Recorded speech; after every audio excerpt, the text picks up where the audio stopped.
Olá, aqui é Ana Long, bom dia pra você, um dia animadão aí pra nós, né? Sabe que eu vou ter uma água de gás aqui pra mim, se eu tomar depois eu vou arrotar. Mas enfim, tô com sede, né?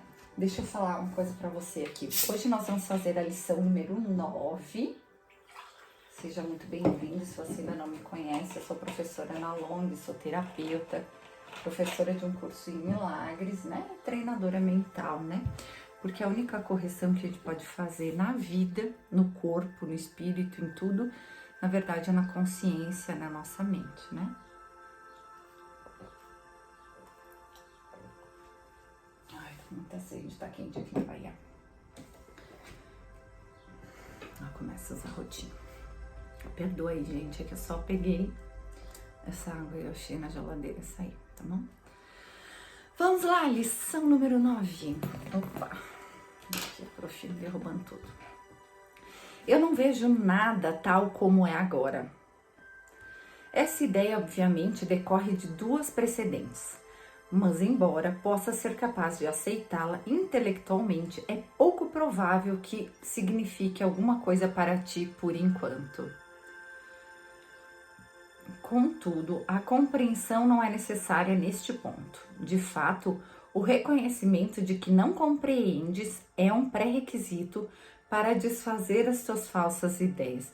E é verdade, a gente não compreende mesmo, é tão bom isso, ter a consciência, poder dizer, olha, eu não compreendo, a gente é tão acostumado a ficar dando opinião sobre tudo, eu sei tudo, eu entendo tudo, né? E quando a gente diz assim, Cristo, eu não entendo isso, eu não entendo, me mostra o significado, sabe? A gente vai ver que é essa construção que vai ser feita aqui, né? É tudo tão incrível. Vamos lá. Mas embora possa ser capaz de aceitá-lo intelectualmente, é pouco provável que signifique alguma coisa para ti por enquanto. Contudo, a compreensão não é necessária nesse ponto.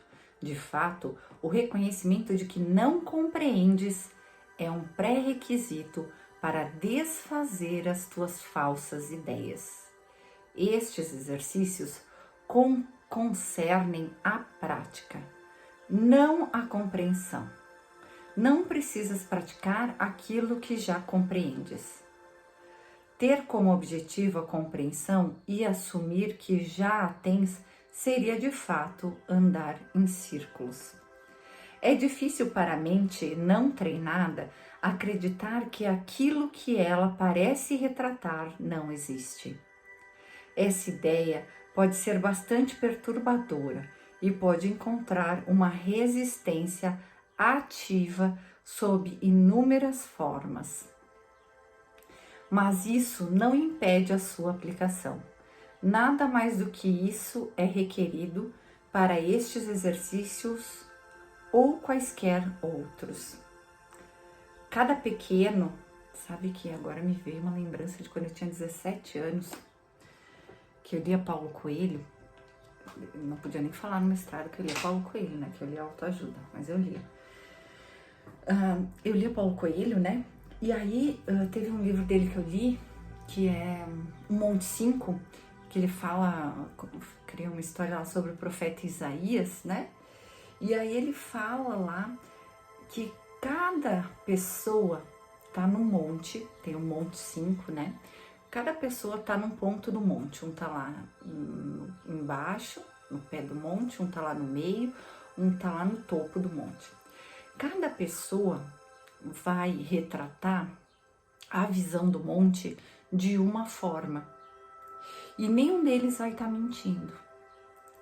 Na época, o meu entendimento foi de que aquilo que Einstein dizia, que a verdade é relativa, né? Hoje, com o conhecimento espiritual que eu tenho, eu sei que a verdade não é relativa, né? A verdade é Deus e ela não é relativa, ela é arquetípica, imutável, né? E sempre segura na manifestação do amor incondicional, né? Mas na época foi que eu entendi, com o conhecimento que eu tinha, eu já estudava filosofia, né? Mas foi que eu entendi. Então eu comecei a não achar mais que as pessoas estavam mentindo, e sim olhar para elas como é a compreensão que ela teve daquele fato, né? Baseada nas crenças que ela tem, no conhecimento que ela tem. E quando eu fiz história foi a mesma coisa que eu aprendi, que a verdade é relativa, mas mesmo assim o historiador busca a verdade, mesmo sabendo que ela não existe, para a história, que ela é relativa, né? Porque tu sempre vai escolher as fontes, enfim, ela não existe. O que eu quero te dizer é o seguinte, dependendo do grau de consciência que você está, que a gente entende uma parte do conceito e do conhecimento, tá? Então não se preocupe se não ficar tudo muito claro de início. É assim mesmo. E depois vai tudo se esclarecendo. Até o final desses exercícios você vai ver que tudo vai se esclarecendo, né? E hoje, mesmo eu não tendo relido esse livro, né? Eu nem tenho mais meus livros do Paulo Coelho, ficaram todos lá na minha mãe, eu acho. Não sei se ela doou.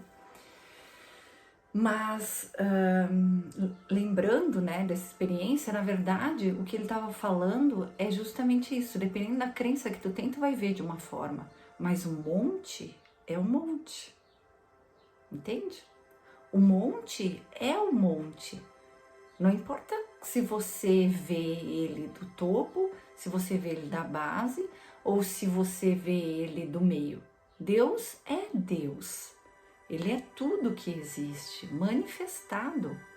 Não importa se você veio de uma religião católica, espírita, evangélica, ou se é cético em relação a isso, ou se considera ateu. Ele não vai deixar de ser quem ele é porque tu acredita ou não, porque tu tem consciência ou não, porque tu conhece ou não, né?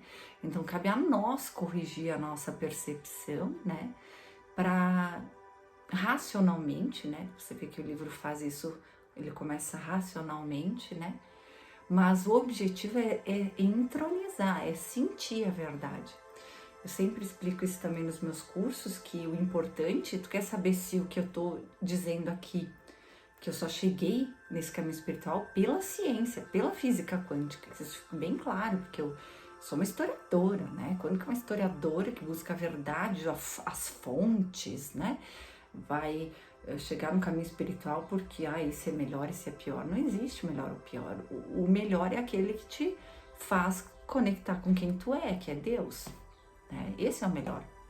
Aquele que te faz não julgar mais os outros, aquele que te faz viver o que Cristo ensinou. Esse é o melhor caminho. Porque não adianta eu ter um monte de pensamento intelectual, de sentimento, se eu continuo me punindo, fumando, bebendo, enfim, mas isso é meu julgamento também, tô fazendo julgamento. Então, mas na verdade a gente precisa vivenciar o Deus que habita em nós, né?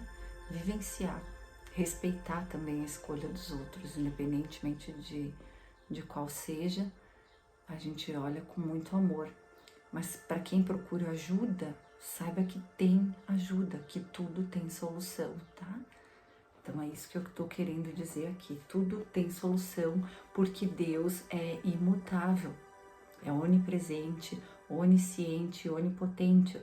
Onipresente porque Ele é tudo que existe, inclusive você. Entende? Então cabe a nós corrigir a nossa percepção para manifestar o que nós somos, que é a presença de Deus. A consciência crística, né? Ai, vamos lá então. Acho que a Ana se perdeu aqui. É difícil para nada mais do que isso é requerido. Pô, acho que eu fui lá, tem sido esvaziado, entulhados e obscurece, tá? Você pode voltar esse vídeo quantas vezes precisar. Se eu tô lendo muito rápido, volta de novo. Esses exercícios, para os quais bastam 3 ou 4 períodos de prática, envolvem olhar à tua volta e aplicar a ideia para o dia a qual quer... Ai, gente, vamos lá. Aquilo que eu te falei das vírgulas, né? Estes exercícios, para os quais bastam 3 ou 4 períodos de prática, envolvem olhar à tua volta e aplicar a ideia para o dia, teria que ter uma vírgula, a qualquer coisa que vês. E aplicar a ideia para o dia, qualquer coisa que vês. Não tinha vírgula. Lembrando-te da necessidade de uma aplicação indiscriminada e da regra essencial de nada excluir. Por exemplo, eu não vejo esta máquina de escrever tal como ela é. Foi escrito em 1965 esse livro, Máquina de Escrever, né? Não vejo esse computador tal como ele é. Eu não vejo, vou modernizar. Eu não vejo essa máquina de escrever tal como ela é agora. Eu não vejo esse telefone tal como é agora. Eu não vejo esse braço tal como é agora. Começa com as coisas mais próximas de ti e depois estende o teu âmbito para fora. Eu não vejo aquele cabide de casacos tal como é agora. Eu não vejo aquela porta tal como é agora. Eu não vejo aquele rosto tal como é agora. Enfatiza-se mais uma vez que, embora não devas tentar a inclusão completa, tens que evitar qualquer exclusão específica, tipo, não vou botar isso aqui, vou fingir que não vi. Certifica-te de estar sendo honesto contigo mesmo e fazer essa distinção. Pode ser tentado a obscurecê-la. Isso pode acontecer, tá? No começo,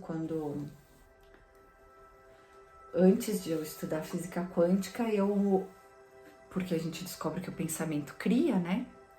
A nossa realidade, na verdade, cria as manifestações que a gente observa, cria aquilo que a gente vivencia. Nossos pensamentos criam isso, não cria a realidade, mas criam a nossa manifestação da nossa realidade. E a gente percebe como real, tá? O pensamento cria. Então, quando eu aprendi isso, eu fiquei mais desesperada ainda, porque como eu falei pra vocês, eu tinha pensamentos obsessivos de que ia acontecer alguma coisa com as minhas filhas. E quanto mais eu tentava me livrar desses pensamentos, pior era, porque não ia embora, era o tempo todo. E pior que isso é que eu sabia que eles iam criar na vida delas. Isso era muito, muito doloroso, né? Por isso que eu fui estudar tanto. Fiz mais de 20 formações terapêuticas, por isso que eu fui em busca da iluminação espiritual, por isso que eu fui em busca de todo o conhecimento que estava à minha disposição, porque eu sabia que eu ia manifestar. Então, a gente fazer esse caminho aqui é muito lindo, de forma muito leve, sabe? Ele não dá nenhum soco no nosso estômago. É muito bom isso, porque ele é muito delicado, é bem Cristo, né? Às vezes, quando eu tô lá com meus filhos, tem uma birra, coisa assim, eu penso assim, como Cristo agiria nesse momento? Como ele agiria nesse momento, né?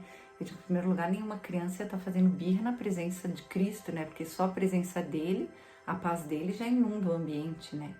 Mas enfim, eu penso assim, e só o fato de pensar nele, na consciência dele, tudo se acalma. É incrível, é incrível. Tenta aí na sua casa, se tem confusão, tenta aí. Um beijo, até o próximo.